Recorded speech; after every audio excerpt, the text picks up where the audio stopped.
Hello students, আমরা এবার next পার্টটা স্টার্ট করব। সেটা হচ্ছে processing of disinfection or sterilization, মানে কোন কোন প্রসেসে আমরা স্টেরিলাইজেশন বা ডিসইনফেকশন করতে পারি। First, decontamination. এই ওয়ার্ডটা তোমরা অনেকবার আমার মুখে শুনেছো, এবার বুঝতে পারবে যে ডিকন্টামিনেশন বলতে আমরা কী বোঝাই। Next, cleaning, sterilization and HLD, এটা আমরা পরে পড়ব, তখনই আমি ফুল ফর্মটা বলে দেব। High level disinfection, okay. Next, storage. তাহলে মোটামুটি এই চারটে প্রসেসের মাধ্যমে আমরা টোটাল ডিসইনফেকশন অ্যান্ড স্টেরিলাইজেশন প্রসেসটা মেনটেন করি। কিসের জন্য? ইনফেকশন কন্ট্রোল বা প্রিভেনশন করার জন্য। তাহলে ডিকন্টামিনেশন বলতে বোঝানো হচ্ছে যে any type of virus, any type of bacteria or micro organisms, যেমন ধরো হেপাটাইটিস বি, সেক্ষেত্রে ডিকন্টামিনেশন করব কি করে? যে সমস্ত ইউটেন্সিল বা আর্টিকেলসগুলো পেশেন্টের কন্টাক্টে এসছে বা ইউজ করেছে পেশেন্ট, সেক্ষেত্রে সেগুলোকে 0.5% ব্লিচিং সলিউশনে আমাদেরকে ইমার্জ করে রাখতে হবে বা ডুবিয়ে রাখতে হবে। তাহলে কি হবে? ডিসইনফেকশন হবে, বা যে অর্গানিজমটা ছিল বা যদি থেকে থাকে সেটা ডেস্ট্রয়েড হবে।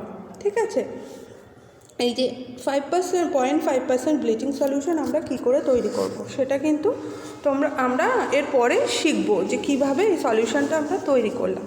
নেক্সট, ক্লিনিং, মানে ক্লিনিং বলতে বোঝানো হচ্ছে যে স্ক্রাবিং উইথ ব্রাশ, মানে আমরা যেমন নিজেদের ক্লিন করি, মাঝে আমরা সাবান মাখি ডেলি, বা নিজেদেরকে তোমরা যে ক্লিন করো বিভিন্ন পার্ট, বডি পার্ট আমরা বিভিন্নভাবে ক্লিন করি, সেক্ষেত্রে বলা হচ্ছে যে আর্টিকেলসটা বা ইনস্ট্রুমেন্টটা আমরা ক্লিন করব সেটাকে আমাদের ব্রাশ দিয়ে স্ক্রাব করতে হবে।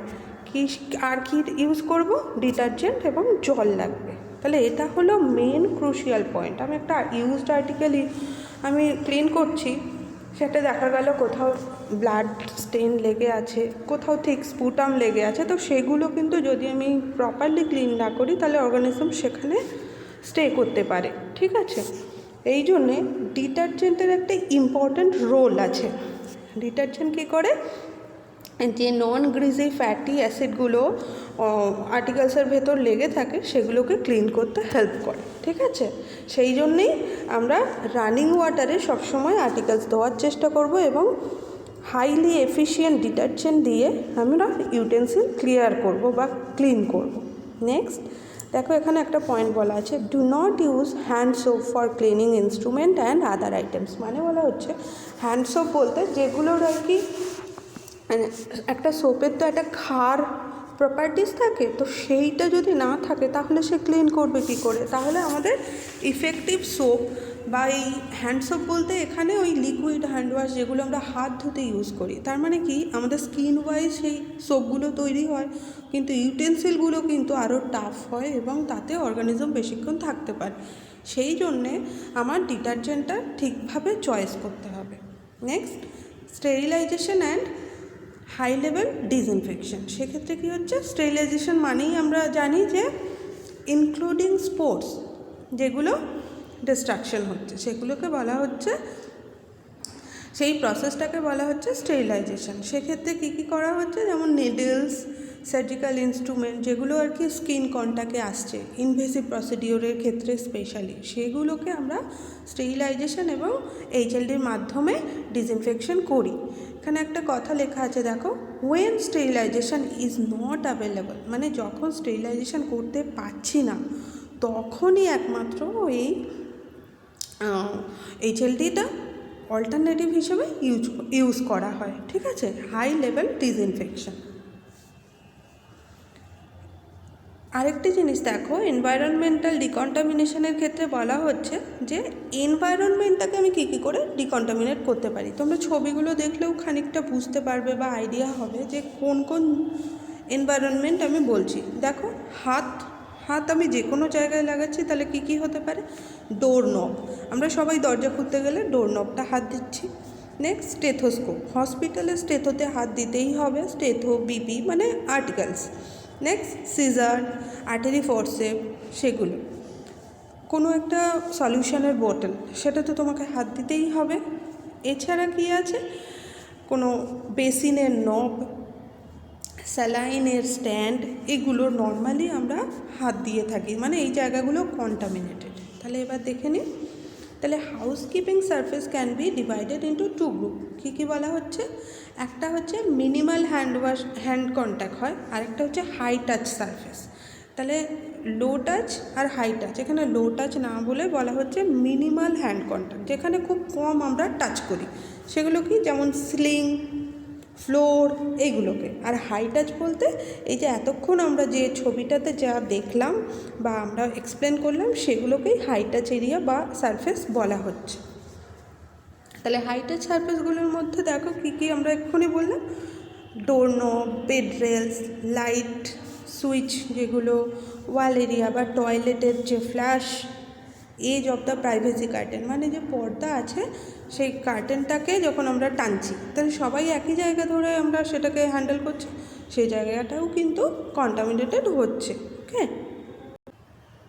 নেক্সট, তাহলে দেখো আমরা কি করে ডিকন্টামিনেশন করছি, সেটা আর্টিকেলস হোক বা এনভায়রনমেন্ট হোক বা কোথাও স্পিলেজ হলো, সেগুলো আমরা আস্তে আস্তে জানতে পারবো। ঠিক আছে, তাহলে ডিকন্টামিনেশন করছি 0.5% ক্লোরিন সলিউশন দিয়ে 10 মিনিটের জন্য। যে কোনো ডিসইনফেকশন আমরা জেনে নিলাম যে কোনো পেশেন্ট ডিসচার্জ হয়ে যাচ্ছে, তার ইউজড আর্টিকেলস আমরা 0.5% ক্লোরিন সলিউশনে 10 মিনিটের জন্য যদি আমি ইমার্জ করে রাখি, দেখো লেখা আছে thoroughly wash and rinse, wear gloves and other protective barriers, মানে এগুলো পরে তুমি থরলি সেই ডিটারজেন্ট দিয়ে ইনস্ট্রুমেন্টগুলো ওয়াশ করলে, ধুলে, ঠিক আছে, ধোয়া হয়ে গেল, ডিকন্টামিনেশন করেছো, এবার তুমি এগুলো ধুলে, ধোয়ার পর প্রেফারেবলি বলা হচ্ছে কি স্টেরিলাইজেশন। আর যদি স্টেরিলাইজেশনের ফেসিলিটি না থাকে তাহলে অ্যাকসেপ্টেবল মেথডের মধ্যে বলা হচ্ছে হাই লেভেল ডিসইনফেকশন, যেটা আমরা এতক্ষণ বলছিলাম HLD। ওকে, তাহলে স্টেরিলাইজেশনের মধ্যে আমরা কী কী ইউজ করতে পারি, যেমন কেমিক্যাল স্টেরিলাইজেশন, সেক্ষেত্রে বলা হচ্ছে 10 to 24 আওয়ার্স আমি সোক করে রাখতে পারি। এখানে সোক বলতে বলা হচ্ছে ইমার্জ করে রাখা, যে সলিউশন, কেমিক্যাল সলিউশন, এখানে এক্সাম্পল হিসেবে বলতে পারি 2% গ্লুটারঅ্যালডিহাইড সলিউশন। ওকে, নেক্সট অটোক্লেভ, এগুলো আমরা আরও এক্সপ্লেন করব, এখন জাস্ট চার্টটা দেখে নাও। নেক্সট অটোক্লেভিং, তাহলে অটোক্লেভিংয়ের ক্ষেত্রে বলা হচ্ছে যে 115 প্রেশারে যদি 121 ডিগ্রি সেন্টিগ্রেডে 20 মিনিট আমি অটোক্লেভ করি, তাহলে আমার স্টেরিলাইজেশন হবে। সেটা কিসের ক্ষেত্রে, আনর্যাপের ক্ষেত্রে 20 মিনিট আর র্যাপটের ক্ষেত্রে 30 মিনিট। কেননা বুঝতেই পারছো, যেটা কাভার করা তার পেনিট্রেশন বেশিক্ষণ দরকার, সেই জন্যে 30 মিনিট, আর যেটা র্যাপ করা নেই, ডিরেক্ট এক্সপোজ হচ্ছে, সেগুলোর ক্ষেত্রে 20 মিনিট। ওকে, নেক্সট স্টেরিলাইজেশনের আরেকটা প্রসেস কি, ড্রাই হিট, মানে হট এয়ার ওভেন, এগুলোকে বলা হচ্ছে। সেক্ষেত্রে কি, ড্রাই হিটটা যদি 170 ডিগ্রি সেন্টিগ্রেডে 60 মিনিট ধরে অ্যাপ্লাই করা যায়, তাহলেও কিন্তু স্পোর ডিসইনফেকশন, স্টেরিলাইজেশন হবে। ঠিক আছে, স্পোর ডিস্ট্রাকশন হবে। তাহলে মোটামুটি প্রেফার্ড মেথডের মধ্যে আমরা কী কী পেলাম, chemical, autoclaving and dry heat. আর অ্যাকসেপ্টেবল ম্যানারের মধ্যে বা হাই HLD মধ্যে পেলাম বয়েল অর স্টিম। তাহলে স্টিম মানে যে বয়েল হচ্ছে সেই স্টিমটা দিয়ে যে ডিসইনফেকশন। তাহলে বয়েলের ক্ষেত্রে বলা হচ্ছে যে যদি তুমি বয়েল করো, আমরা আগে পড়েছিলাম যে বয়েলিং পয়েন্ট থেকে, মানে যে ফ্লুইডটা বা তরলে আমরা বয়েল করছি, সেটা যখন থেকে ফুটতে শুরু করবে বা বয়েল হতে শুরু করবে, সেখান থেকে 20 মিনিট, সেটা কিন্তু আমাদের মাথায় রাখতে হবে। তাহলে সেটা একটা প্রসেস। আর কেমিক্যাল সোপ 20 মিনিট, 2% হাইপোক্লোরাইড, 2% গ্লুটারঅ্যালডিহাইড সলিউশানে আমরা 20 মিনিট যদি ইমার্জ করে রাখি, তাহলে আমার হাই লেভেল ডিসইনফেকশন প্রসেসটা অ্যাপ্লাইড হচ্ছে। ঠিক আছে, তাহলে এক্ষেত্রে এই দুটো জিনিস আমরা জানলাম, যখন আমার স্টেরিলাইজেশন মানে ফেসিলিটি নেই, তখন আমরা HLD ইউজ করতে পারছি। আর এছাড়া আমরা বেসিক্যালি স্টেরিলাইজেশনকেই প্রেফার করব, ঠিক আছে। স্টেরিলাইজেশন হোক বা হাই লেভেল ডিসইনফেকশন হোক, দুটোর ক্ষেত্রেই কিন্তু যখনই আমার স্টেরিলাইজেশন হয়ে গেল বা ডিসইনফেকশন হয়ে গেল, তারপরে যেহেতু আর্টিকেলসগুলো খুবই গরম থাকে, সেই জন্য তাকে ইমিডিয়েটলি কুল করতে হয় এবং স্টোর করতে হবে। না হলে আবার কি এনভায়রনমেন্টের যদি কন্টামিনেশনে আসে, তাহলে আবার সেটা আনস্টেরাইল হয়ে যেতে পারে, সয়েল হয়ে যেতে পারে, ঠিক আছে। মোটামুটি ডিকন্টামিনেশন ফার্স্ট, পেশেন্ট ডিসচার্জ হয়েছে, তাহলে আর্টিকেলস আগে ডিকন্টামিনেট করব কি দিয়ে, 0.5% হাইপোক্লোরাইড সলিউশন 10 মিনিটের জন্য ইমার্জ করে রাখলাম। তারপরে আমি থরলি তাকে ওয়াশ করলাম প্রোটেক্টিভ ব্যারিয়ার, প্রোটেক্টিভ আর্টিকেলস পরে। তারপর এবার আমি স্টেরিলাইজেশন ফেসিলিটি থাকলে স্টেরিলাইজেশন, না হলে হাই লেভেল ডিসইনফেকশন প্রসেসে যাব। এবং যেহেতু গরম, তাই আমরা তাকে ইমিডিয়েটলি কুল করব এবং স্টোর করব পরের ইউজ করার জন্য। ওকে, নেক্সট এবার দেখো মার্কারি স্পিলেজ। যদি কখনো মার্কারি বলতে পারদ, তোমরা সবাই জানো, যদি কখনো পারদ কোথাও পড়ে যায়, ধরো থার্মোমিটারে পারদ থাকে, আমরা জানি তোমাদের অনেকের বাড়িতেই হয়তো ওই মার্কারি থার্মোমিটার আছে। তো যদি থার্মোমিটারটা যেহেতু কাঁচের, যদি পড়ে যায়, ভেঙে যায়, তাহলে পারদটা আমি কিভাবে হ্যান্ডেল করব? যেহেতু ওটা একটা টক্সিক এজেন্ট, আমি খালি হাতে ইউজ করব না। তাহলে কি করব আমরা একটু দেখে নিই, ঠিক আছে। তাহলে ফার্স্ট করবগুলো একটু দেখে নিই। যে remove pebble and pets from the spilled area, যেখানে পড়েছে মার্কারিটা সেই জায়গাটা থেকে কোনো পেটস যদি থাকে বা মানুষ থাকে, আগে আমি তাকে সরিয়ে দিলাম। নেক্সট কী করব? Close all interior doors two spill area, মানে যতটা সম্ভব আমি জায়গাটাকে রেস্ট্রিক্ট করার চেষ্টা করব। যদি দরজা থাকে বা জানলা থাকে, যা থাকুক, যাতে সেখানে কেউ না আসতে পারে, সেই জন্য চেষ্টা করব ওই এলাকাটাকে পুরো ব্লক করে দিতে। কী করতে পারি? দরজা থাকলে দরজাটা বন্ধ করা, জানলা থাকলে জানলা বন্ধ করা, কেননা পেটস আসতে পারে সেজন্য। Next, turn off heating and air conditioning system. কেন? যদি ভেপার হয় বা এয়ারের মাধ্যমে যদি স্পিল করে যায় আরও, সেই জন্যে আমরা অফ করব এয়ার কন্ডিশনিং সিস্টেম, মানে এখানে ফ্যানও হতে পারে, ঠিক আছে। আর কি? Open all exterior Windows and doors. তাহলে দেখো, যেগুলো বাইরের দিকে খোলা ছিল সেই এক্সটেরিয়র উইন্ডো এবং ডোরগুলো খুলে দেব, ঠিক আছে। এবার ডোন্টসে কী করব? ডোন্টসের ক্ষেত্রে বলা হচ্ছে মার্কারিকে কখনো হাত দিয়ে টাচ করব না, কোনো ভ্যাকিউম ক্লিনার ইউজ করব না। এবং কেন করব না? যেহেতু ভ্যাকিউম ক্লিনারটা থেকে কিন্তু ভেপারটা এয়ারে চলে আসবে। তাহলে আমার উদ্দেশ্য ছিল এয়ারটাকে যাতে আমি ওখানে আইসোলেট করতে পারি পারদটাকে বা মার্কারিটাকে, সেটা না করে যদি আমি ক্লিনার ইউজ করি, ওখান থেকে ভেপার বেরিয়েও তো আমার ইন্টারনাল এনভায়রনমেন্টটাকে ডিকন্টামিনেট বা খারাপ করতে পারে, পয়জনাস করতে পারে, সেই জন্য, ঠিক আছে। এছাড়া কি? নেভার ইউজ এ ব্রুম, মানে ঝাঁটা ইউজ করব না। তার ফলে কি হবে? মার্কারিটা ব্রেক করে যাবে, আরও মাইক্রো স্পটে চলে যাবে, যেগুলো ওই ডটগুলো আমরা আর খুঁজে পাবো না। সেই জন্য কখনো ওটাকে আমরা ব্রেক করার চেষ্টা করব না। মার্কারিটাকে কখনোই চেষ্টা করব না ড্রেন দিয়ে ড্রেন আউট করে দিতে, ঠিক আছে, সেটাও কিন্তু ডোন্টস। এছাড়া never walk around in contaminated clothing or shoes, মানে আমি যেহেতু একটা সয়েল পরিষ্কার করব, তাই জন্য আমি কন্টামিনেটেড সয়েল ড্রেস পরে সেখানে চলে গেলাম, একদমই না, ঠিক আছে। Never put mercury contaminated items in the washing machine. Mercury তুলতে গিয়ে যদি ড্রেসে লাগলো, কোনো কাপড়ে লাগলো, সেটা কখনো ওয়াশিং মেশিনে আমি দেবো না, ঠিক আছে। তাহলে মোটামুটি ডুজ আর ডোন্টসটা একটু মাথায় রাখবে। এটা কিন্তু এক্সামে আসে এবং জিজ্ঞাসাও করা হয়, মার্কারি স্পিলেজ হলে কিভাবে তুমি সেটাকে কন্ট্রোল করবে। তাহলে এতক্ষণ আমরা জানলাম স্পিলেজ হলে আমরা কিভাবে সেটাকে কি করব আর কি করব না। এবার জেনে নিই তাহলে কিভাবে ম্যানেজমেন্টটা হবে। দেখো, remove all jewellery mercury binds with the metal. যা জুয়েলারি আছে সেটা রিমুভ করো আগে। কেন? মার্কারি যেহেতু মেটালের সঙ্গে সবসময় বাইন্ড করতে চায়, সেজন্যে। নেক্সট, রাবার গ্লাভস পরো। রাবার গ্লাভস মানে ওটা একটা স্পেশাল টাইপের প্রোটেক্টিভ ইকুইপমেন্ট, সেটা অনেক ঠিক হয়, ইউটিলিটি গ্লাভস বলি আমরা, ঠিক আছে। তো সেই গ্লাভসগুলো সাপ্লাই পাওয়া যায় এই স্পিলেজ প্রোটেকশনের জন্য, ঠিক আছে। স্পিলেজ হলে এই কিটটা পাওয়া যায়, তখন ওই গ্লাভসটা পরতে হয়। নেক্সট, যে গ্লাভস মানে গ্লাসটা ভেঙে গেছিলো সেটা কেয়ারফুলি তুলতে হবে।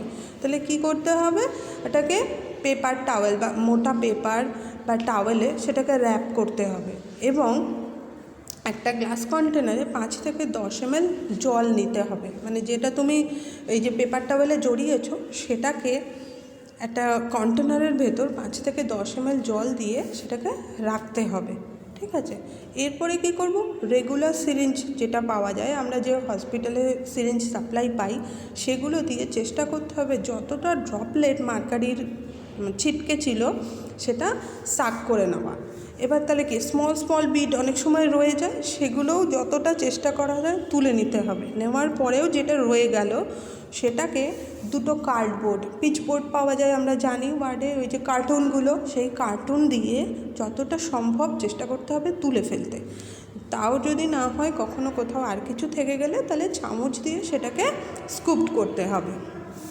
নেক্সট কী করবো, এই সমস্ত জিনিসগুলো কালেক্ট করে একটা গ্লাস কন্টেনারে রাখতে হবে, ঠিক আছে, মানে কাচের পাত্রে রাখতে হবে।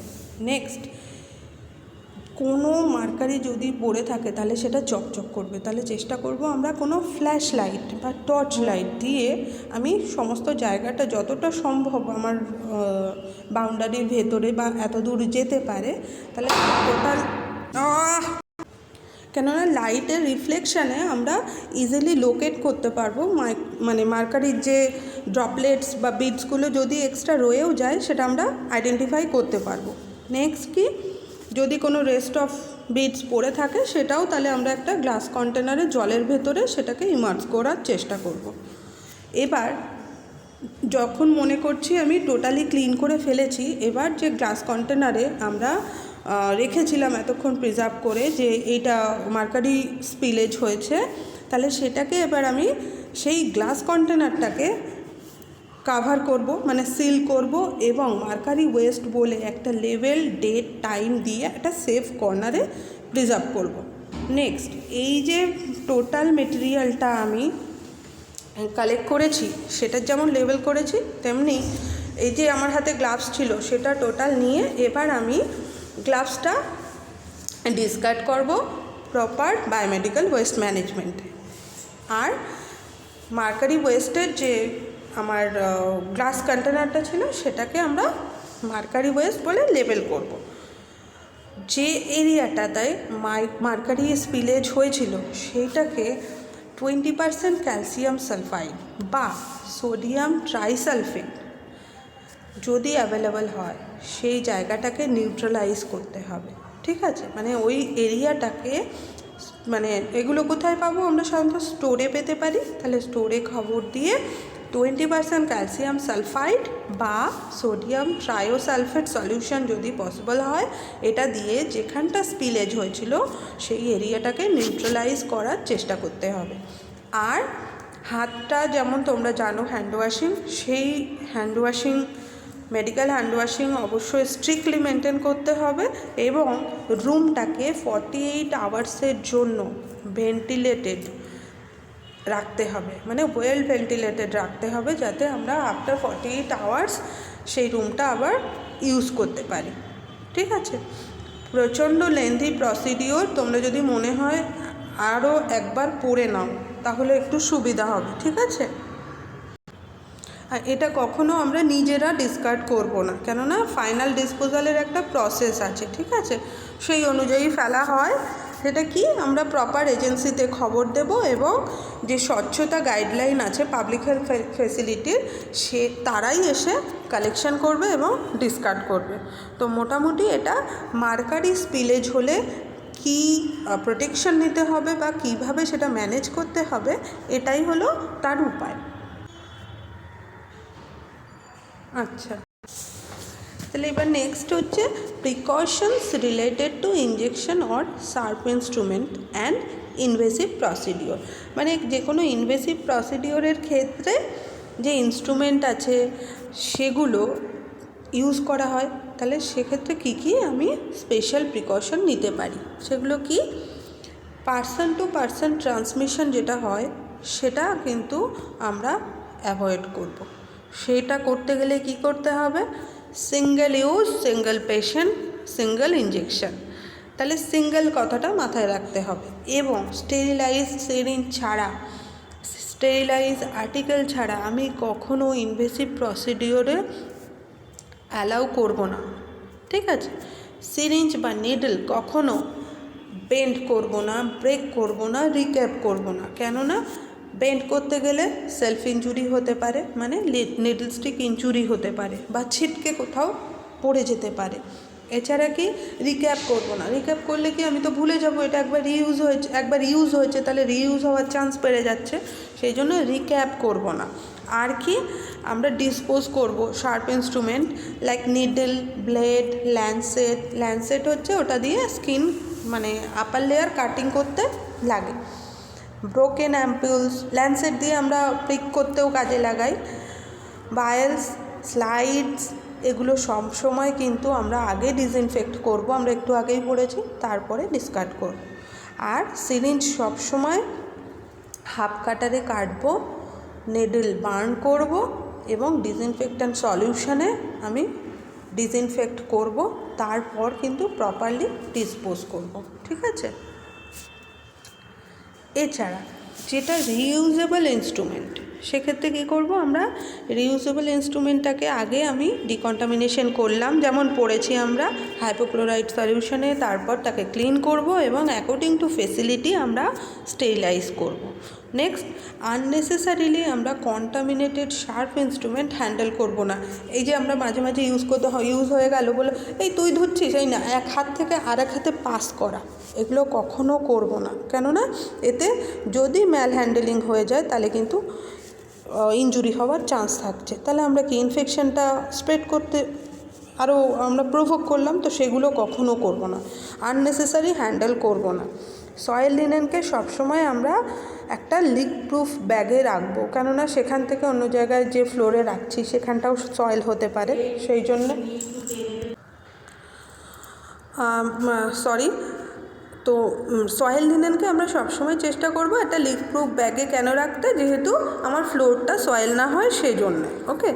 এছাড়া সয়েল লিনেন সবসময় ডিকন্টামিনেশন হবে, যে কোনো আর্টিকেলস আমরা পড়েছি, একই কথা বারবার বলছি তোমাদেরকে নক করানোর জন্য, কিন্তু সয়েল লিনেন ডিকন্টামিনেটেড হলো পেশেন্ট ডিসচার্জের পর, তারপর তার ওয়াশিং হবে প্রপার ডিটারজেন্ট দিয়ে, দেন স্টেরিলাইজেশনে পাঠাবো ফর ফার্দার ইউজ।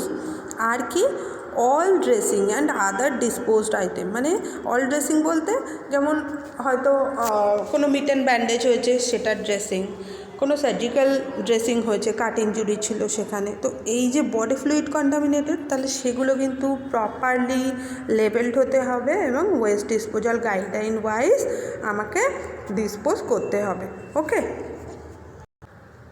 তাহলে মোটামুটি এটা আমার ডিসইনফেকশনের পার্টটা গেল। এরপরে আমরা যে পার্টটা পড়বো সেটা হচ্ছে টার্মিনাল ডিসইনফেকশন, সেটা আমরা নেক্সট পার্টে পড়বো, ওকে।